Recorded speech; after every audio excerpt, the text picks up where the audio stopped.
high-speed police chase ended in a crash that injured 4 people last night. It was along North Keystone near Washington Park. And this is the 3rd police chase this week that we know of, all with varying levels of severity.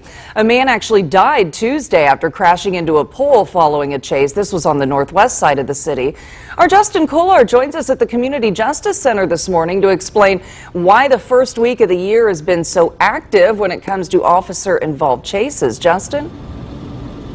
Hey, good morning, Lindy. Yeah, if you haven't checked the calendar so far, it is, of course, January the 5th, and there have already been 3 confirmed police chases that we know of. We're actually getting word that a 4th might be underway as we speak, and this comes, of course, after new guidelines were put into place to start the year, informing officers of when and where to even engage in a pursuit to start 2023.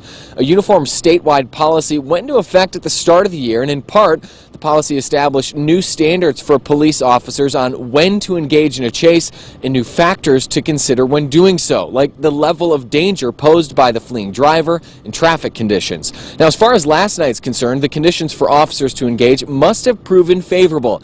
An officer watching traffic just after 8 o'clock last night saw a car traveling too fast down Keystone Avenue, and the officer started to follow. It was at this point the reckless driver broke more traffic laws, including cutting off other drivers and swerving off the road. Now, up until this moment, the officer hadn't turned on their flashing lights. They were simply following. But when they did, the chase began, both vehicles not stopping until the suspect had driven several blocks, ending up at 42nd in Arlington, where the man fleeing arrest ran a light and crashed into 2 vehicles. Unfortunately, between the 2 vehicles, there were 4 individuals, 2 females and 2 males. All 4 were adults. They received minor injuries, and it could have been worse, you know. Yeah, so thank God it was not.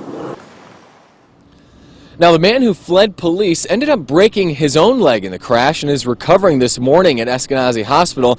Of important note here, that man had 3 outstanding warrants for his arrest and an open container of alcohol in the car he was driving. Now, police telling us last night they had no idea that those arrest warrants were out there, even though one of them was out of Marion County. They say the fact that he was driving reckless was reason enough to engage in the pursuit, but coming up, we'll explain some of the examples of when a police pursuit would be called off and when it wouldn't even start in the first place. We are reporting live outside the Community Justice Center. I'm Justin Kolar, Fox 59 News.